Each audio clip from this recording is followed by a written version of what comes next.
Hello, this is the Green Corn Rebellion Show. I am Gregory Harden II. Today I am here with Chris Armitage, who is running for Congress in Washington's 5th District. How are you doing today, Chris? I'm really great, Gregory. I appreciate the invite. I'm proud to be on. All right, cool. First question is, where are you from and where did you grow up at?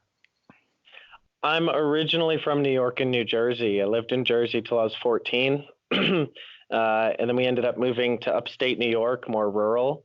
And then when I was 18, I enlisted in the Air Force. And so for the last 10 years, I've lived in Spokane, Washington, which is the longest I've ever lived in one spot. And, like a lot of service members, when you get stationed somewhere, it becomes your home. Oh, yeah, that's cool. So on your website, it says that you're a comedian. What made you want to become a comedian? Uh, well, I'm 5'3", and both of my brothers are 6 feet tall.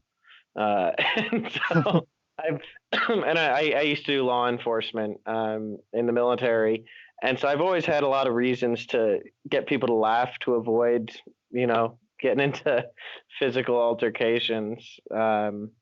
And yeah, laughter's just been a really important tool in my life for getting myself out of trouble.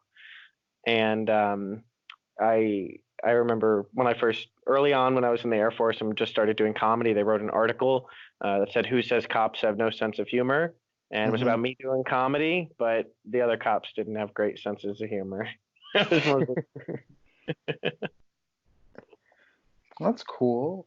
So what made you want to run for Congress? I don't trust the Democratic Party or the Republican Party to put forward someone that I'd really want to vote for. I want to vote for someone who's working class, someone who knows what it's like to be underinsured and uninsured, someone who knows what it's like to be a paycheck away from living on the streets, even though you're out there working hard and putting in the hours. And I think we need that in the U.S. House of Representatives. We need, teachers and nurses and first responders and working class folks who know how important this is. I have family and friends who, are on Medicare or Social Security or making minimum wage, and they're suffering because the people in Congress don't, for the most part, don't really care about, us. They just care about getting reelected and making more money. Yep, that sounds about right. So could you tell me about your support for Medicare for all and prescription drug reform? Yeah, absolutely. So I support single payer universal Medicare for all, and it's a pretty simple concept, and pretty simple for me to support in my eyes, because just like if you have an insurance company, the larger the company, the more people paying into it, it reduces the risk, it spreads it out. It's just like investing in a lot of different stocks.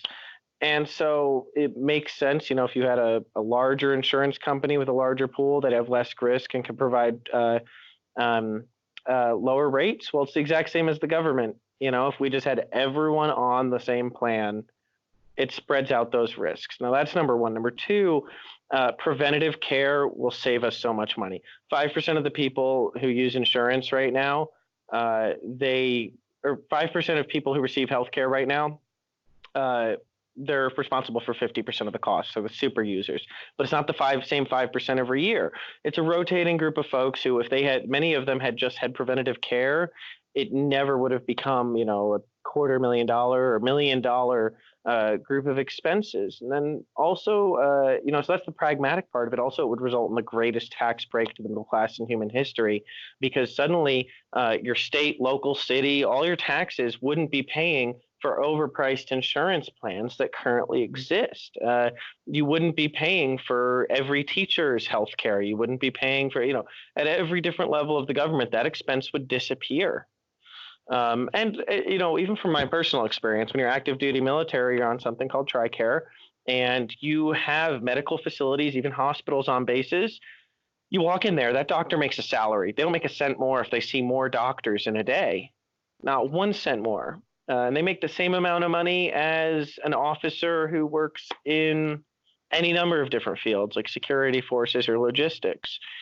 but they still do their best to treat people because it's not just about dollars and cents. It's not a good reason to get people to, not a good way to get people to be compassionate.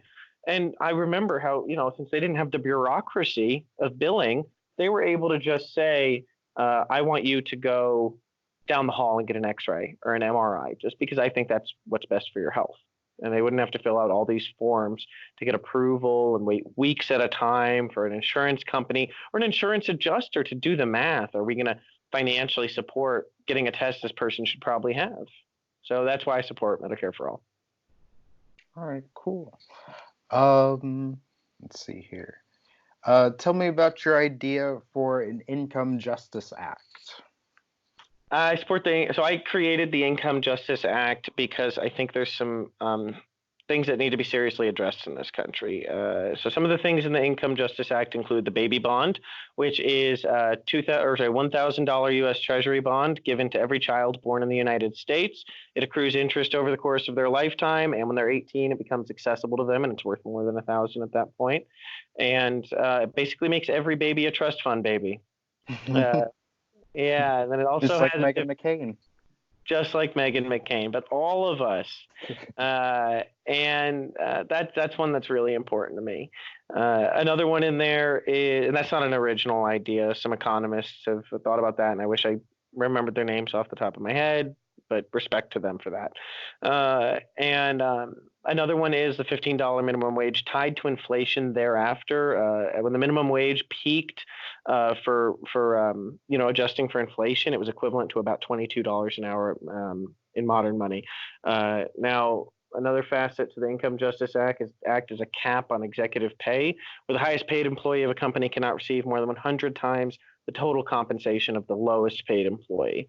Now, in some countries, that exists already, and it's even like 20 times. 100 seems pretty fair, because I just don't. If you want to give yourself a raise, and your lowest paid employee is making $30,000 a year, and you're making $3 million a year, give them a $10,000 a year raise, and you get to pay yourself another $1 million. Congratulations, or $10 million. So, or no, $1 million. Yeah. Doing math on the fly. I'm not a mathematician over here. Yeah.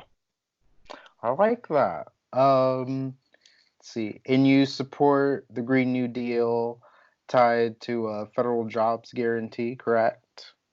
Yeah, that's a big one. In our district, in particular here in Eastern Washington, we have counties with 10% unemployment. While the president brags about his unemployment numbers, while my opponent votes with him 95% of the time and chairs his Washington State fundraising committee, we have 10% unemployment in some of these counties. We have over a third of the population in some of our counties living under the poverty line. We have 60% of the students in some of our schools who are on free or reduced lunch. We need jobs. We need good jobs. We need well-paying jobs. We need union jobs. That's what helped build this country to the era where people called it great. In 1958, the United States had 35% union membership. And that was also the period where the concentration of wealth in the top 10% of people's hands was the least. It was the most even wealth distribution, most equitable wealth distribution in the history of this nation. And so, a lot of people say "Make America Great Again." And we're like, what era are you talking about? Oh, Kennedy-ish era, just before then. That's when union membership peaked at over a third of the country. That's good. Could you tell us a little bit about who your opponent is?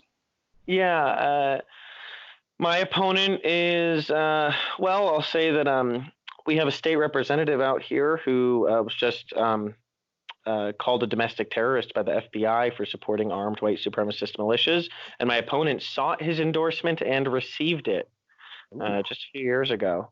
My opponent votes with President Trump 95% of the time.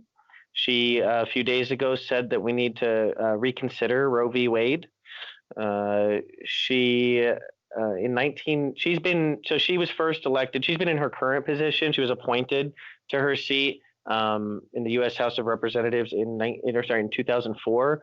Before that, she held a seat in the State House of Representatives since I was 2 years old in 1994. And so she has held elected office since I was 2. In 1998, there was a bill in the State House of Representatives to change the word Oriental to Asian in all state documents. And you know how easy it is in Microsoft Word, even in 1998, just word replace. She voted against that. Well, that's awful. And she felt so strongly about it, she released a public statement. She said, yeah, she released a statement about it. And it was something along the lines of, we can't, change everything for every minority group, but Oh my God, that's absolutely horrific. Yeah, she's pretty terrible. She's voted against pre-existing conditions protections, and then gets up on the debate stage and says she didn't vote that way. When you can just Google it, and that's part of why I'm in this race too. I'm ready to get up on that stage and call her out for betraying our nation, our planet, our communities. All right. So you support legalizing marijuana? Yeah, absolutely. I mean, it's legal here. Recreational use is legal here in Washington State. I do support federal legalization. I've seen the positive effect it's had on people I love, folks suffering from PTSD, helping people, fight back against opiate addiction, helping people on chemo who need to eat. And I know people in all of those situations. I've met people in all those situations, and I bet most of the folks that your average American knows in the same boat. I mean, cancer is rampant in our society, and opiate addiction, and so these are all ills that cannabis can help assuage. And beyond that too, the practical side of it, tax revenue. The war on drugs has been a complete failure. We continue to dump billions and billions of dollars into it. Heroin is cheaper now than it was in the 80s. What else is cheaper than in the 80s? Yeah. Yeah. All right. Last question. Who are your favorite music artists? Well, I read a little bit about the show, so I feel like it would be pandering for me to throw out some metal, because I'm more of a punk guy myself. You give me some Fugazi, some Black Flag.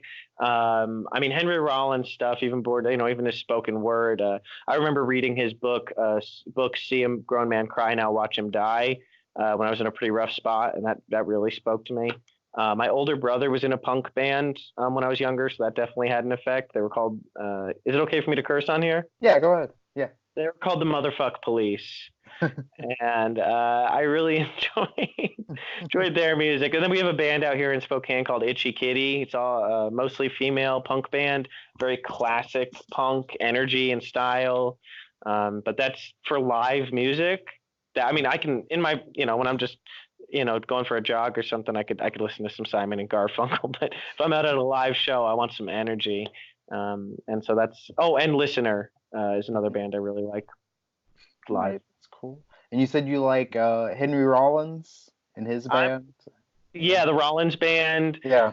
I mean, just Black Flag, anything Henry Rollins touches, Fugazi. Those are staples for what I listen to. And then sometimes I'll go, some of that post emo stuff. I like most millennials. I have a bit of an eclectic music taste. I'm not gonna lie, I'll throw on some My Chemical Romance or there's some Panic at the Disco occasionally, or Paramore. Paramore was my first concert, actually. That's cool. What year was that? Not that long ago. I didn't have most it was maybe it was maybe 4 or 5 years ago. Okay. Yeah. That's cool. Yeah. Were you ever into Sleeping with Sirens or Pierce the Veil or anything like that? No, I'm gonna write. Can I write those after this? I want those names. I'll totally give them a listen. I love music. I have a very I feel it. I'm listening to. I also have a little bit of the ADHD, so having music on in the background a lot of times helps me focus. And so I've kind of always been that guy who walks around with earbuds in, listening to music. Yeah. All right, cool. Well, thank you for coming on. Where can we find you on social media, and what's your campaign website? ArmitageForCongress.com. That's ARMITAGEFOR Congress.com. Alpha Romeo Mike India Tango Alpha Golf Echo for Congress.com. And check out our Twitter at Real Army, Army with an I. And please consider chipping in, because we're not taking a cent of corporate money. So you, the listener, are what funds this. That's it. No big pharma and big pharma, Wall Street banks, military industrial complex, defense contractors. They throw money in campaigns because they know that money is often the gatekeeper to campaigns. And so they know they're purchasing influence. So while it's absolutely necessary I turn away their money, we don't open the door to having one of us in Congress without you chipping in. All right, sounds good. Thanks for coming on, man. Good luck to you on the campaign trail. Yeah, thank you so much for having me. And I'm making a pledge to you right now. One, I this was like some good rapid fire. Two, I'm pledging if I get elected, I'll come back on. All right, cool. I'd love to have you back on. I'd love to have you back on even if you don't get elected as well, because the campaign can get pretty crazy between now and when's the date again? Like July, we'll be sending out mail-in ballots for the primary. November will be the general election. But heck yeah, I'm totally down. We'll hop in and talk about some big stuff. I mean, I'm honored to be on the brand new Congress slate for 2020. That's one of the groups that found Representative Ocasio-Cortez and kind of helped her, get across the finish line. And our Revolution Washington State's endorsement, the Washington State Progressive Caucus. I'm the first openly LGBT candidate to be endorsed by the Spokane County Democrats. This is a special race. I'm a complete outsider who's never held office, with a background in national security and the military. I'm a proud progressive running against, Trump Republican. It's interesting out here, and it's a real adventure. Yeah. All right, man. Thanks. Totally. Thanks, everybody.